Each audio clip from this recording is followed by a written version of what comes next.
que hemos hecho intentando ver desde distintos puntos de vista, desde distintas facetas, ¿quién es este niño de Belén? ¿Quién es este bebé que celebramos?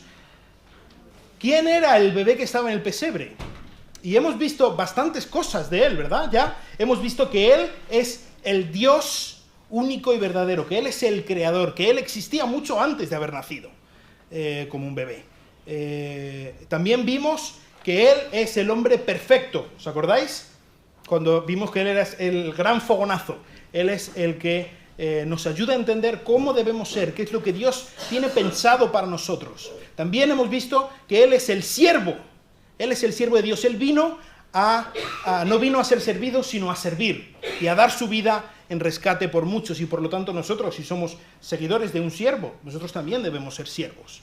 Pero hoy vamos a ver la última de estos episodios, y quizá nos sonará un poco, porque hoy vamos a ver la perspectiva de Mateo, que ya, pues quizá, si tuviéramos algún tipo de acreditación oficial, cuando termináramos, de aquí a no sé cuánto, el Evangelio de Mateo, podríais tener perfectamente un doctorado en Mateo, porque estamos viendo versículo por versículo todo el Evangelio de Mateo, y básicamente lo que quiero que entendamos del niño de Belén en cuanto a Mateo es que esto que hemos dicho, de que él es Dios, de que él es el hombre perfecto, él es el siervo, él no es algo que viene en el vacío, no es algo que porque sí a Dios se le ocurrió, y pues me voy a hacer hombre, porque seguro que es guay, y voy a ser un siervo, y voy a ser el hombre perfecto, y no viene en el vacío. Todo esto tiene un contexto enorme detrás.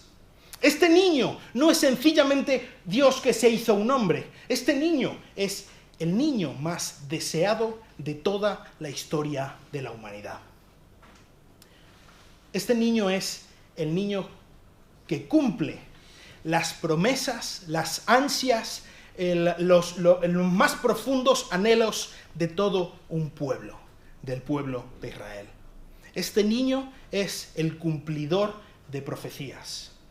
Y eso es lo que vamos a estar viendo hoy, pero simplemente para que veáis un poco hasta qué punto llega el tema de que Jesús es el más anhelado. Vamos a volver al principio.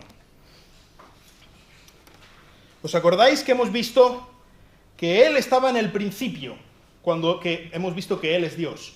Hemos visto que Él también fue creado en el día sexto, porque Él viene de Adán, que fue creado en el día sexto. Pero si avanzamos un poquito más adelante, Génesis 3, 15, cuando Dios está castigando a la humanidad por haber caído, por haber desobedecido a Dios, en medio del castigo, ahí hay una perlita. Esto, si tenéis vuestras Biblias y tenéis algo para subrayar, por favor, subrayarlo. Es uno de los versículos más importantes de toda la Biblia. Génesis 3:15. Se le llama el protoevangelio o el primer evangelio. Génesis 3:15. Dice así: pondré enemistad entre tú y la mujer, entre tu simiente y su simiente. Él te herirá en la cabeza, tú lo herirás en el calcañar, en el tobillo. Que por cierto, para nuestros amigos católicos, quien aquí está profetizando que pisa la cabeza de la serpiente no es una mujer, sino es la simiente de la mujer. Es decir, Cristo. Cristo es el que derrota a Satanás. Está diciendo que esta serpiente que ha engañado a Adán y Eva, esta serpiente que ha hecho que ellos pasen de ser amigos a enemigos de Dios, que pasen de ser siervos de Dios a siervos de Satanás. Esta serpiente, este mal que ha hecho la serpiente, va a ser revertido en algún momento, en el que un descendiente de Eva, un descendiente de la mujer, y es curioso, porque habla de un descendiente de la mujer, no un descendiente del varón, y Jesús es descendiente de mujer, pero no es descendiente, no es hijo biológico de su padre legal, que era José, ¿verdad? Entonces, ya desde el principio hay una profecía, desde el principio de los tiempos, desde el primer momento ya hay una esperanza, un rayo de esperanza para la humanidad. Va a venir alguien que va a arreglar esto.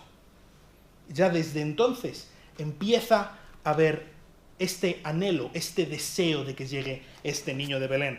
Y pues estoy convencido de que cuando Adán y Eva tuvieron a Caín, pensaron que él sería el que les ayudaría.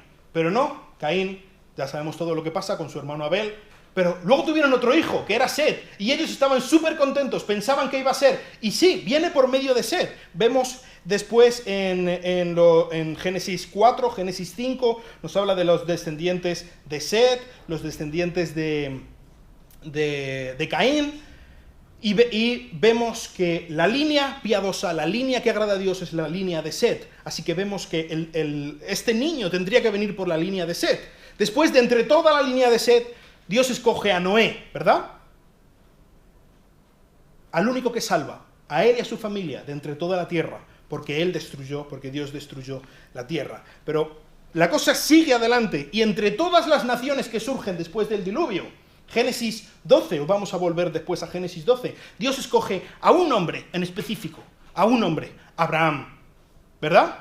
Y le dice, en ti serán benditas todas las familias de la tierra, en ti se va a cumplir esta profecía que ya se hizo en el principio de los tiempos, va a ser un descendiente tuyo. Pero de entre todos los hijos de Abraham, que tuvo bastantes, aunque normalmente solo conocemos dos, ¿verdad? Abraham y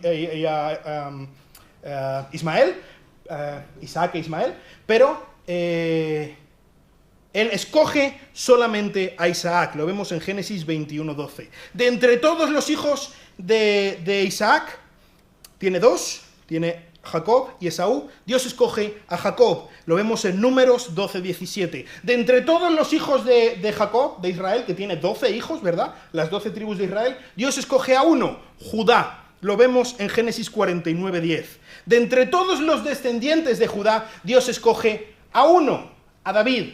Lo vemos en 2 de Samuel 7, que después también volveremos a este texto. Y le promete que un descendiente de David será el que cumplirá esta profecía. Y si nos damos cuenta, es algo así como un cordón rojo de estos que ponemos para señalar en nuestras Biblias, ¿verdad? Es algo así como una línea que va uniendo toda la Biblia, y que va como una flecha señalando a alguien. De hecho, esa es precisamente la perspectiva que tiene de la Biblia el Evangelio de Mateo. Lo hemos estado viendo desde el principio. El Evangelio de Mateo, uno de los principales énfasis, de las cosas más importantes que él tiene en mente, es presentar a Jesús como el tema sobre el que trata todo el Antiguo Testamento. Todo el Antiguo Testamento está apuntando a Jesús, y eso es exactamente lo que es. Muchas veces pensamos, no, el Antiguo Testamento va acerca de Israel y el Nuevo Testamento va acerca de Jesús, o la Iglesia, o qué sé yo. No. Toda la Biblia, Antiguo y Nuevo Testamento, hablan acerca de una sola persona, Jesús. Por lo tanto, este niño de Belén es el mayor anhelo de un pueblo, el pueblo de Israel, y con él de toda la humanidad. Vamos a comenzar con una oración. Señor, te quiero dar muchas gracias por tu Hijo Jesucristo. Gracias porque Él es el cumplidor de profecías, Él es el que podemos tener seguro que es el que tú has enviado, el elegido, el ungido de Dios, el Mesías. Y ayúdanos con esta confianza y con esta convicción, poner toda nuestra fe, nuestra confianza, nuestra lealtad, nuestro amor y toda nuestra vida en sus manos. Y te lo ruego en su nombre precioso. Amén. Pues el Evangelio de Mateo normalmente se ha identificado, se le ha catalogado como el nexo de unión, el puente lógico entre el Antiguo Testamento y el Nuevo Testamento. Y es completamente normal que se le considere así, porque Mateo está constantemente aludiendo al Antiguo Testamento y diciendo, ¿veis esto que dice aquí?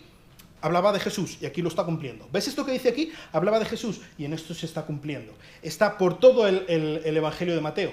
Pero si nos ponemos a mirar en el Antiguo Testamento, si cambiamos muchas veces nuestra perspectiva o las lentes por las que leemos el Antiguo Testamento y textos que a veces nos parecen un poco rollo y que no nos interesan, no sé si alguna vez alguien ha intentado leer Levítico de entre vosotros, le llaman el triángulo de las Bermudas de la Biblia, porque la gente empieza en Génesis, voy a leer la Biblia, probablemente alguno tenga el propósito de Año Nuevo, voy a leer la Biblia, empieza en Génesis, qué bonito, Éxodo, maravilloso y tal, llega Levítico y se pierde.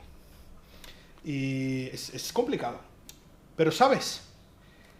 Si sabemos de quién está hablando, quizá nos ayuda un poco más. y probablemente necesites alguna otra ayuda, porque son cosas que nosotros no entendemos en cuanto a Levítico, pero no estoy aquí para hablar de Levítico en esta mañana. Pero, por ejemplo, Mateo tiene su enfoque en que Jesús cumple el Antiguo Testamento. De hecho, lo vimos en el Sermón del Monte, en Mateo 5, del 17 al 20, está diciendo Mateo que, Jesús dijo que él vino para cumplir la ley y los profetas. ¿Os acordáis cuando dice, no penséis que yo vine a abrogar la ley y los profetas? Yo he venido a cumplirlo. Eso es lo que Jesús vino a hacer. Él es el que cumple todo lo que se profetiza de él en el Antiguo Testamento. Y cuidado, hay más de 100 profecías acerca del Mesías en el Antiguo Testamento. Y Jesús es el único en toda la historia que las puede cumplir y las cumple todas perfectamente.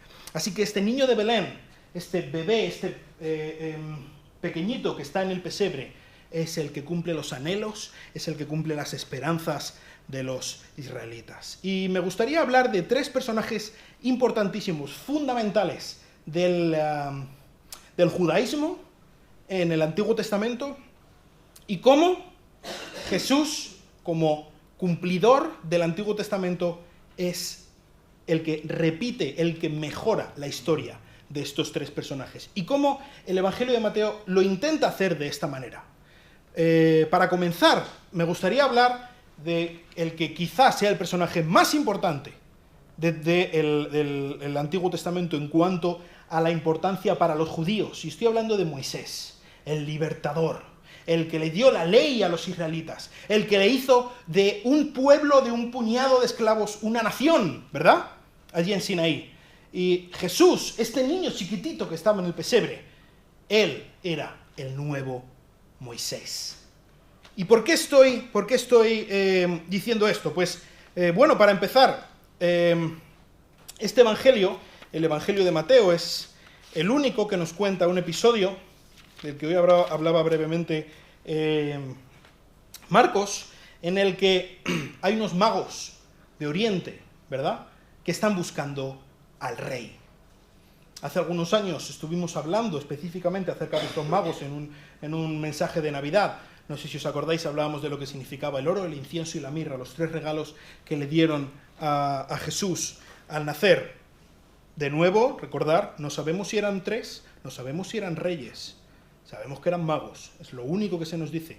Ni siquiera sabemos si se llamaban Melchor, Gaspar y Baltasar, probablemente no. Pero bueno, tampoco hay nada grave en esto. Pero estos magos, por alguna razón, que podemos ver algunas cosas en el Antiguo Testamento, pero no quiero meterme mucho en esto, pero por alguna razón ellos entendieron que Dios había dejado un mensaje en las estrellas, que estaba diciendo que el rey de los judíos había nacido, así que ellos fueron a donde nacen los reyes de los judíos, ¿verdad?, al Palacio Real en Jerusalén. Y allí se encontraron con uno de los personajes más odiados de toda la historia, ¿verdad?, Herodes el Grande.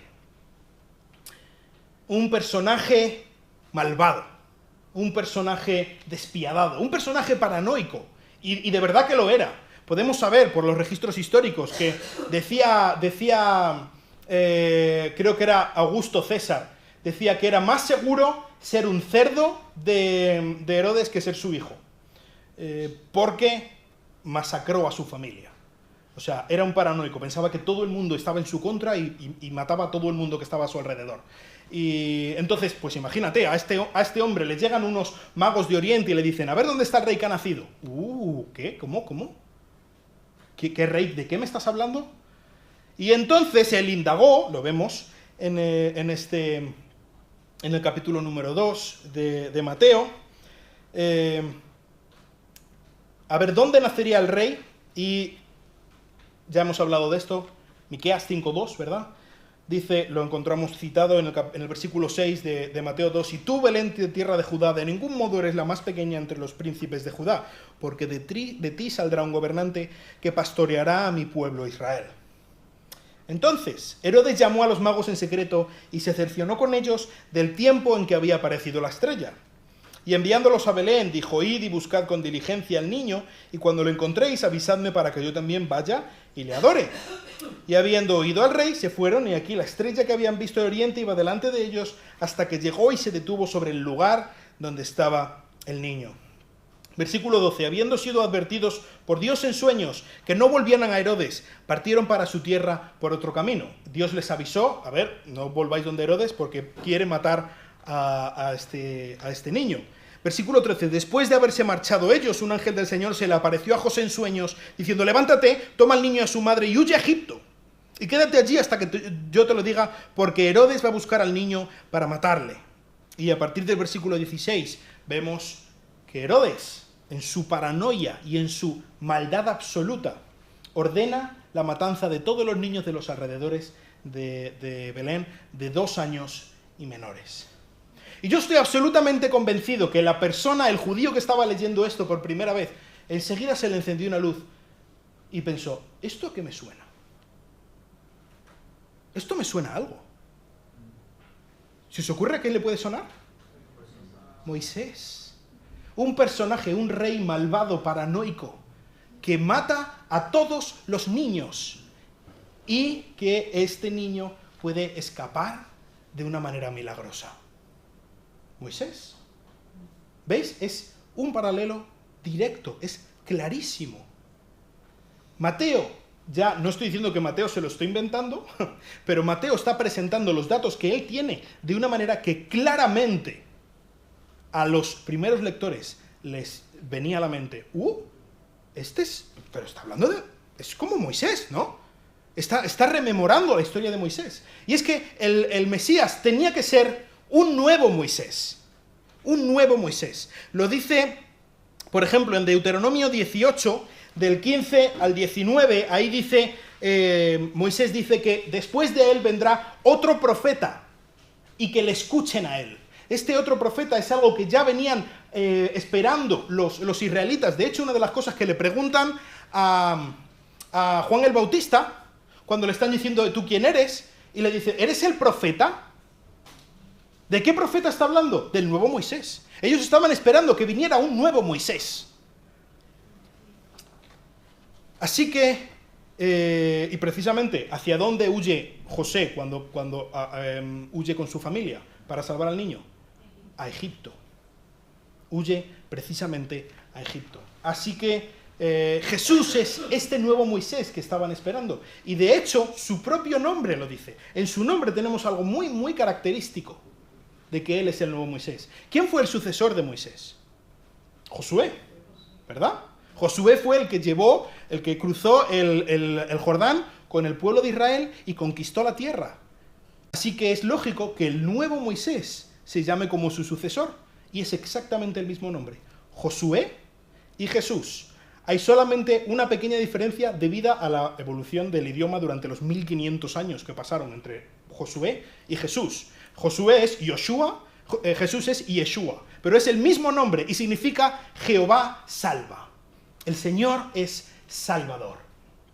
Así que ya en su propio nombre, de hecho Mateo 1:21 dice, cuando le está diciendo es que el ángel a José que le ponga este nombre, dice, le pondrás por nombre Jesús, porque él salvará a su pueblo de sus pecados. Su propio nombre tenía muchísimo significado, en que él era el mismo nombre del sucesor de Moisés, por lo tanto es un nombre perfectamente lógico para el nuevo Moisés, y además por la misión que tendría Jesús. ¿Cuál es la misión que tenía Moisés? ¿Qué fue lo que hizo Moisés? Moisés liberó a su pueblo de la esclavitud, ¿verdad? Esto fue lo que hizo Moisés. Ellos estaban esclavos en Egipto y Moisés fue el que Dios escogió para rescatarles de las fauces de los egipcios e introducirles en la buena tierra, en la tierra prometida que fluye leche y miel. Pues esto es exactamente lo que hace Jesús también.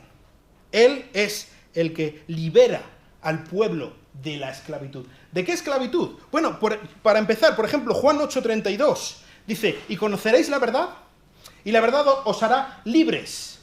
¿Libres de qué? Está claro que está diciendo que tenemos que ser liberados de algo, pero ¿de qué vamos a ser liberados? Nosotros no somos esclavos de nadie, ¿verdad? No tenemos egipcios a nuestro alrededor. ¿Habéis visto alguna vez a alguien con un pañuelo en la cabeza dándote latigazos? Yo hace bastante tiempo no. ¿De qué somos esclavos? 2 versículos más adelante. Juan 8:34 dice, todo el que comete pecado es esclavo del pecado. Nosotros tenemos una esclavitud que es peor que la que tenían los israelitas en Egipto. Nuestra esclavitud no es de un amo, de un señor malvado que está aparte de nosotros. Nuestra esclavitud vive dentro de nosotros. Nuestra esclavitud es invisible. No podemos, si viene el egipcio y le podemos dar un puñetazo o lo que sea, podemos salir corriendo. No podemos hacer nada de esto porque está dentro de nosotros. Dice Juan 8:36, otros 2 versículos más adelante. Así que, si el Hijo os hace libres, seréis verdaderamente libres. Esta es la esclavitud de la que vino a rescatarnos Jesús. Este Jesús es el nuevo Moisés en que vino a rescatarnos de nuestro pecado, de la esclavitud que teníamos a nuestro pecado. Y todo esto lo explica Pablo en el libro de Romanos, capítulo 6. Romanos 6, versículos 16 al 18. Romanos 6, del 16 al 18. Dice, ¿no sabéis que cuando os presentáis a alguno como esclavos para obedecerle, sois esclavos de aquel a quien obedecéis, ya sea del pecado para muerte o de la obediencia para justicia? Pero gracias a Dios, que aunque erais esclavos del pecado, os hicisteis obedientes de corazón a aquella forma de enseñanza a la que fuisteis entregados. Y habiendo sido libertados del pecado, os habéis hecho siervos de la justicia. Jesús vino a rescatarnos de la esclavitud al pecado. Pero hay otra cosa también en la que Jesús es el nuevo Moisés. ¿Os acordáis que Moisés, lo vemos en Éxodo 19, Moisés subió al monte Sinaí a recibir la ley, que luego sería llamada la ley de Moisés, ¿verdad? Pues esta ley que subió al monte para recibirla, la ley de la que luego sería la ley de la nación de Israel, este evento es un evento muy parecido al que hizo Jesús, capítulo 5 a 7, ¿os acordáis? Lo hemos estado viendo. El sermón del monte, en el que Jesús subió a un monte a enseñar al pueblo de Israel cuál sería la ley del reino de Dios. ¿Os dais cuenta? Otra vez, en la que Mateo está haciendo un paralelismo directo. Está diciendo, ¿veis? Este que os presento es el nuevo y mejorado Moisés. Pero quizá hay algo que es lo más importante que hizo Moisés. No en vano se llama los 5 primeros libros de la Biblia los libros de Moisés, y lo que él trajo al pueblo se llama el pacto de Moisés o la ley de Moisés, ¿verdad? Lo que hizo Moisés fue traer un pacto. Él fue el mediador de un pacto entre Dios y el pueblo de Israel. Y este pacto, por ejemplo, lo vemos en el libro, un poco en el libro de Éxodo, pero sobre todo en el libro de Deuteronomio. Ahí vemos claramente el pacto que Dios hizo con el pueblo de Israel a través de Moisés. Por medio de este pacto, Dios declaraba que Israel es su posesión exclusiva, que Israel es su pueblo amado, escogido y que es suyo para siempre. Este pacto era una muestra de la misericordia de Dios hacia este pueblo. Este pacto era un pacto en el que básicamente lo que Dios le decía era: si vosotros me obedecéis a estas buenas leyes que yo os doy, yo os voy a bendecir, pero si vosotros me desobedecéis, yo os voy a castigar. Este es un pacto que dependía de la obediencia del pueblo de Dios. Pues es normal que Jesús, como nuevo Moisés, traiga un nuevo pacto, ¿verdad? Este pacto, de hecho, ya se encuentra profetizado en el Antiguo Testamento. En Jeremías 31 se habla de que produciría un cambio en el corazón del pueblo. Porque ¿cuál fue el problema de este pacto? Este pacto era muy bueno, pero el problema de este pacto era que dependía de la obediencia del pueblo. Dependía de la obediencia de un pueblo desobediente. Y por lo tanto, fracasó. Jeremías prometió, Dios por medio de Jeremías prometió un nuevo pacto en el que Dios cambiaría el corazón de los israelitas para que le obedecieran, para que quisieran obedecerle. En Ezequiel 37 también nos habla de que de Dios dependería precisamente el que se cumpliera este pacto. Así que Jesús, como nuevo Moisés, daría al pueblo un mejor pacto. Y daría no solamente eso, sino daría todo lo necesario para que el pueblo cumpliera el pacto. Para que esta vez el pacto sí funcionara, sí que sirviera de verdad. Él promete que perdonaría los pecados del pueblo, que se olvidaría de sus pecados, que cambiaría su corazón, que les haría renacer. Es un pacto mucho mejor que el que tenían antes. Todos los primeros domingos de mes recordamos la sangre del nuevo pacto, ¿verdad? Mateo 26, 27 y 28, Jesús lo recuerda. Cuando toma el vino en la última cena, dice, esta es la sangre del nuevo pacto. El pacto que trae el nuevo Moisés. Este pacto que es muchísimo mejor. Este pacto que, por cierto, hemos estado recordando bastante en la reunión de oración, comparando bastante el antiguo pacto y el nuevo pacto. Así que Jesús es el nuevo Moisés. Pero no solamente es el nuevo Moisés. Vamos a Mateo capítulo 1, versículo 1. Desde el principio del todo. Ahí nos habla de otras dos personas. Mateo 1.1 dice, el libro de la genealogía de Jesucristo, hijo de David, hijo de Abraham. Y esto no lo dice porque sí, o sea, lo que está haciendo aquí no es sencillamente una referencia de genealogía. Lo que está haciendo aquí no es simplemente, oye, para que sepáis, por cierto, que es hijo de David, hijo de Abraham. No, no, no. Esto tiene mucha importancia y de hecho es una declaración de intenciones de qué va a decir durante todo el resto del libro. Pero vamos a empezar con que él es hijo de David. Él es el nuevo David. Y como nuevo David se le llama hijo de David. Lo tenemos, como digo, aquí en Mateo 1.1. Pero, por ejemplo, vamos a Mateo 9.27. Mateo capítulo 9, versículo 27. Al irse Jesús de allí, dos ciegos le siguieron, gritando y diciendo, Hijo de David, ten misericordia de mí. Estos ciegos estaban declarando a Jesús como hijo de David. Y este hecho de que él fuera hijo de David es algo que les daba esperanza. Es algo que para ellos sabían, este hijo de David tiene poder. Este hijo de David nos puede ayudar. Este hijo de David es el que deseamos. Es el que nos puede sacar de este atolladero en el que estamos metidos. Mateo 12, 22 y 23. Mateo 12, 22 y 23 dice, entonces le trajeron un endemoniado, ciego y mudo. Lo sanó de manera que el mudo hablaba y veía. Y todas las multitudes estaban asombradas y decían, ¿acaso no es este el hijo de David? ¿Veis? Está aquí, la multitud entera está usando como sinónimo hijo de David y Mesías. Se esperaba que el Mesías fuera hijo de David. Y se esperaba que el hijo de David pudiera hacer este tipo de cosas. Tuviera poder, tuviera autoridad incluso sobre los demonios.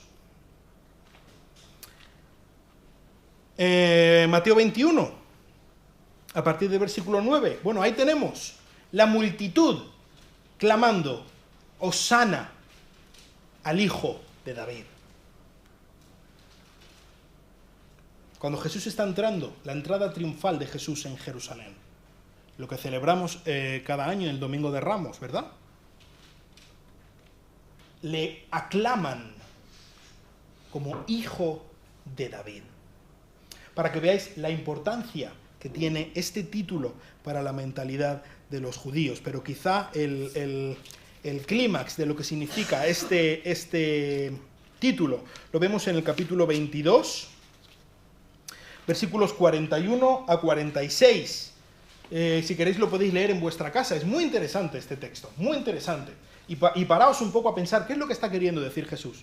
Porque Jesús, bueno, le están preguntando de quién es hijo el Cristo, de dónde viene el Mesías. Bueno, esto se lo pregunta Jesús a los fariseos y ellos le dicen de David, está claro, el Mesías viene de David, eso es impepinable, no hay ninguna discusión al respecto. Y entonces Jesús les dice, cita el Salmo 110, que lo tenemos ahí en el versículo 44. Dijo el Señor a mi Señor, siéntate a mi diestra hasta que ponga a tus enemigos por estrado de tus pies. Y la pregunta es lógica, si el Mesías es hijo de David, ¿cómo puede llamarle David al Mesías Señor? Si es hijo de David, es inferior a David. Así que el Mesías es a la vez descendiente de David y superior a David. ¿Entendéis? Es como cuando, por ejemplo, en Apocalipsis se le llama a Cristo la raíz y el linaje de David. Él es a la vez el que viene de David y el que crea a David. Es las dos cosas. Él es el hijo de David y el superior a David.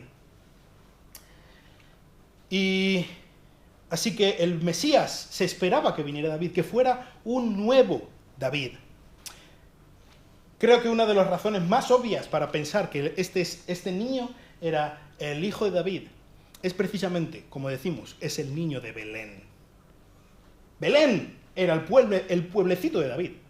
Era su pueblecito, de allí era David. Encontramos en 1 Samuel 16, por ejemplo, ahí nos dice que David era de Belén y Jesús nació en Belén, en el mismo sitio nacieron los dos.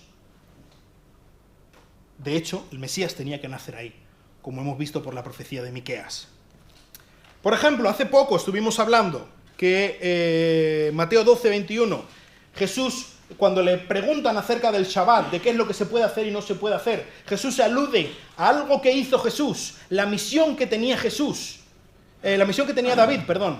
David tenía una misión y fue con sus discípulos y transgredió una ley por la misión que tenía con sus discípulos, con sus compañeros. Por lo tanto, Jesús también tenía ese derecho de poder transgredir una ley para poder salvar y poder seguir adelante con la misión que ellos tenían encomendados. Y así durante todo el Evangelio de Mateo. Está vez tras vez recordando que este niño, este Jesús, es el nuevo David. De nuevo, quizá lo más importante que pasó con David es el pacto davídico. Vamos a 2 de Samuel. Dios hizo un pacto con David.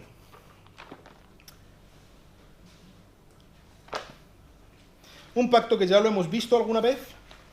2 de Samuel 7.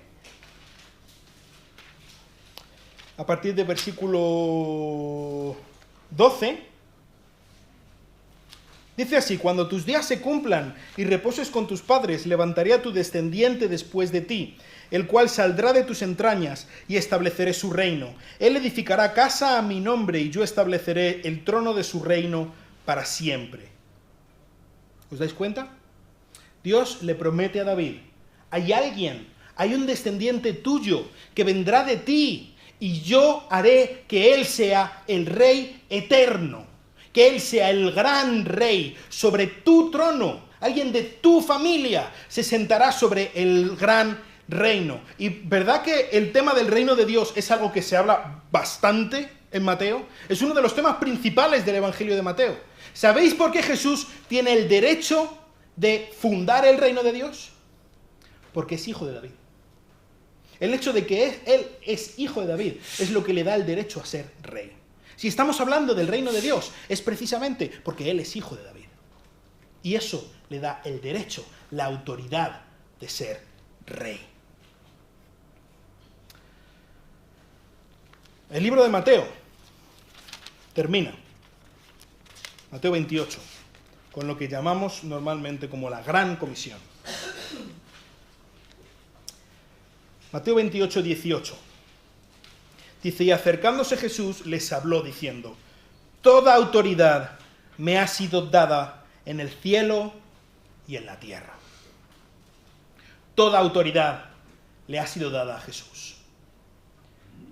Toda esta autoridad le ha sido dada a Jesús precisamente por ser hijo de David. Así que, veis, empieza el libro, el primer versículo empieza diciendo, este es hijo de David. Y los últimos versículos está diciendo, como hijo de David, tiene toda la autoridad. Como hijo de David es el rey legítimo, sobre todo. Pero hay otro personaje que habla en el primer versículo, ¿verdad? Abraham. Él es hijo de David, hijo de Abraham. Y de nuevo, esto que dice Abraham no es sencillamente una nota genealógica, no es sencillamente para que sepamos de quién viene, como tú en un pueblo, ¿tú eres de la Paca? O no, sé. No. Es algo muy, muy importante. Es esencial para la tesis que tiene Mateo. Porque esta afirmación implica que Jesús también es el que cumple el pacto que Dios hizo con Abraham. Y este pacto lo encontramos, bueno, está un poco más elaborado en Génesis 15, pero vamos a ver en Génesis 12, que es lo que normalmente nos suena cuando Dios llama a Abraham. Génesis 12, 1, dice, y el Señor dijo a Abraham, vete de tu tierra, de entre tus parientes y de la casa de tu padre a la tierra que yo te mostraré. Y fíjate lo que le promete. Haré de ti una nación grande y te bendeciré, engrandeceré tu nombre y serás bendición. Bendeciré a los que te bendigan y al que te maldiga maldeciré. Y en ti serán benditas todas las familias de la tierra. En Abraham serán benditas todas las familias de la tierra. ¿Cómo puede ser que pase todo esto? ¿Cómo puede ser que Dios haga esto por medio de Abraham? Pues el que cumple este pacto, el que cumple estas promesas que Dios le hizo a Abraham, también es el niño de Belén. Básicamente le promete tres cosas. La primera es que va a hacer de él una nación. Y esto empezó a cumplirlo en tiempos de Moisés, ¿verdad? Pero aún no se ha cumplido del todo. Hay muchas promesas acerca de la nación y acerca de la tierra que Dios les había dado, que aún a día de hoy no se han cumplido. Y de hecho la promesa es que se la va a dar a perpetuidad, para siempre. ¿Cómo puede ser? Pues Cristo va a volver un día. Y Él va a hacer que todas las promesas que Dios le hizo a Abraham con respecto a sus descendientes se cumplan. También le prometió que le bendeciría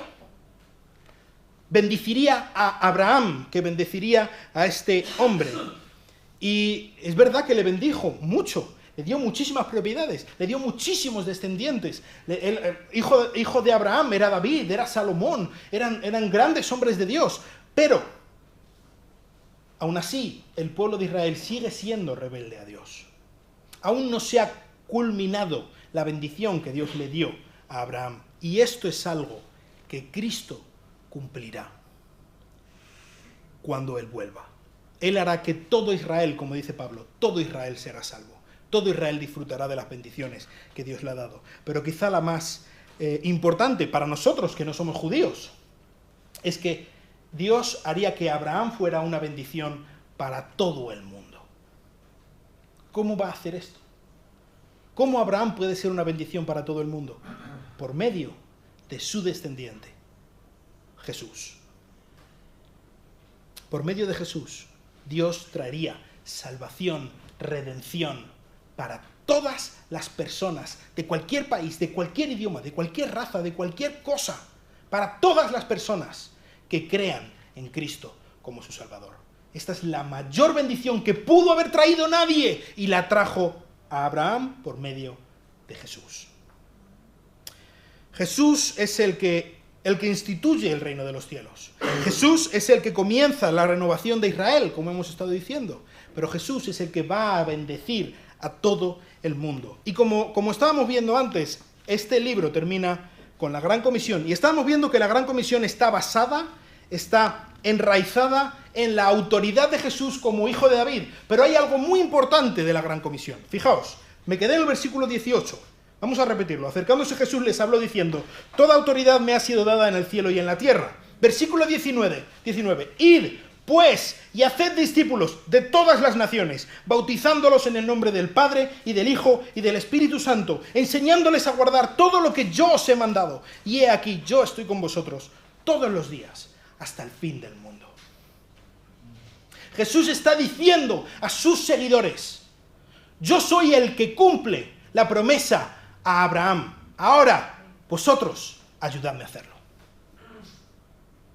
Está en nuestras manos el hacer que esta promesa que Dios le dio a Abraham, que Cristo sería en el que serían bendecidas todas las familias de la tierra, le llegue a tu familia en estas Navidades.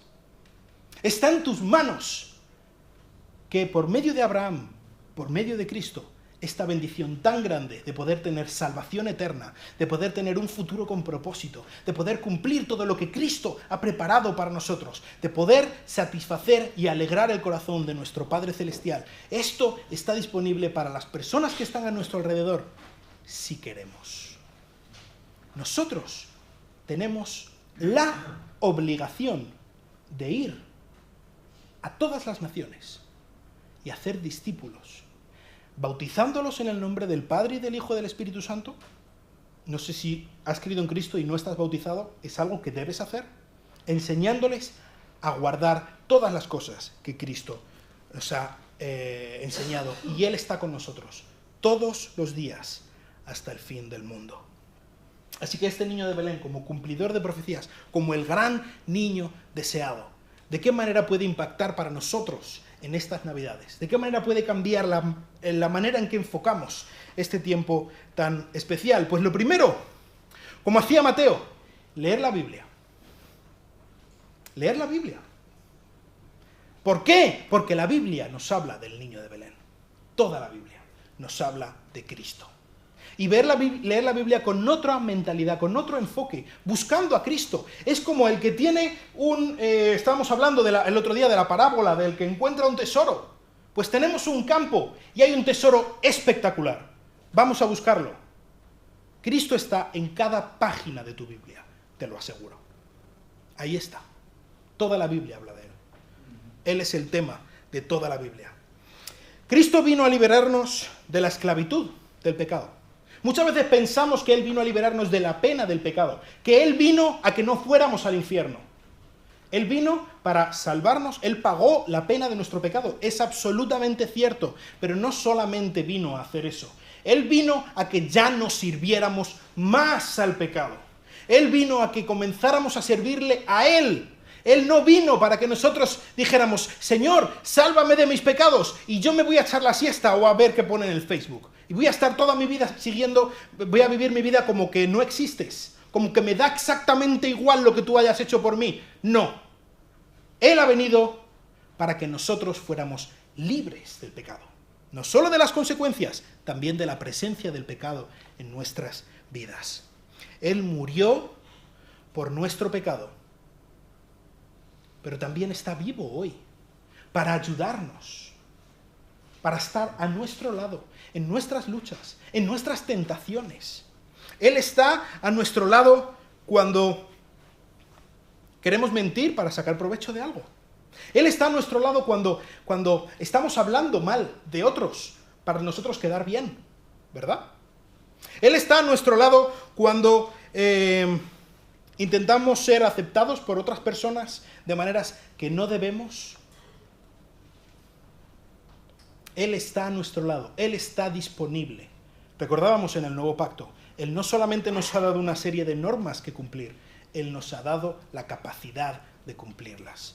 Pero esto no lo vamos a hacer si no tenemos una relación con Él, si no estamos buscando con todo nuestro corazón agarrarnos a Cristo para que Él cambie nuestros corazones, para que Él cambie todas nuestras vidas. Jesús es el descendiente definitivo de David, como estábamos diciendo. Él es el que tiene toda la autoridad. Él es el que merece toda nuestra lealtad. No es sencillamente que debamos obedecerle porque sí. No es sencillamente que debamos hacer lo que Él nos dice porque lo dice y ya está. Es que, además de que lo merece, es lo mejor para nosotros. Él pide nuestra lealtad porque nos ama, porque quiere lo mejor para nosotros.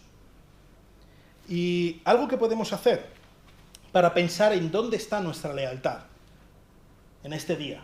Quizá podemos recordar algunas de las decisiones más o menos importantes que hemos tomado últimamente. Quizá en cuanto a compras, quizá en cuanto a decidir este trabajo o el otro, en cuanto a cómo voy yo a reaccionar cuando esta persona me ha dicho algo, me ha ofendido. ¿En base a qué has tomado esas decisiones? ¿Qué es lo que has pensado? ¿Qué es lo que has querido obtener con esas decisiones? Si ahí no está Cristo, no tenemos la lealtad bien enfocada. y debemos cambiarlo. Él es el Rey. Y por último, estábamos hablando de la Gran Comisión. Este es yo creo que el final perfecto para el Evangelio de Mateo, en el que se basa en la autoridad de Jesús como hijo de David para hacernos partícipes de la bendición que Dios da al mundo como hijo de Abraham. Es el final perfecto. Y esto es algo que nos habla a nosotros. Y esto es algo que nos habla a nosotros en tiempo de Navidad, precisamente. Hay mucha gente, hay muchos cristianos que no están de acuerdo con que celebremos la Navidad. Probablemente hayáis escuchado de algunos. ¿Por qué? Porque Jesús no nació en Navidad. Y estoy de acuerdo. Jesús no nació en Navidad. Seguro, no nació en Navidad. ¿Y qué? Tenemos una oportunidad de oro. Me da lo mismo si Jesús nació un mes antes que un mes después. Lo importante es que nació. Lo importante es que vino, que se hizo un hombre, que vino a morir por nosotros. Lo importante es que nos ama. Lo importante es que está ahí. Y la Gran Comisión no es algo que Jesús nos dice, pues mira, hazlo si quieres.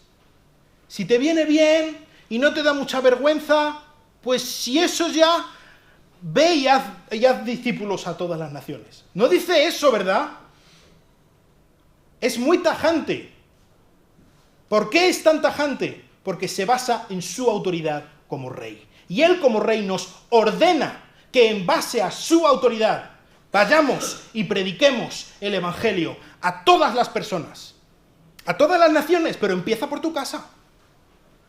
Empieza por tus vecinos, empieza por tus compañeros de clase, de tu trabajo, empieza por lo que tienes cerca. No es pues hazlo si quieres, es una orden como rey.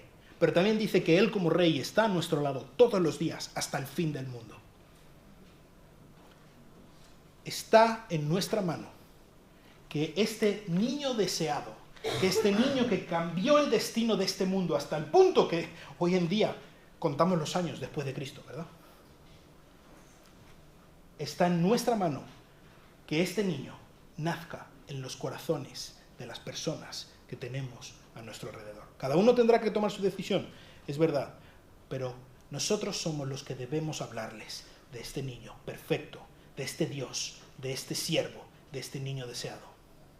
Que Dios, que Cristo, que este niño precioso que hemos visto desde tantos puntos de vista, que tanto nos habla a lo profundo de nuestro corazón, sea el espíritu y el corazón y el objetivo de cada momento, de cada conversación, de cada comida en estas Navidades.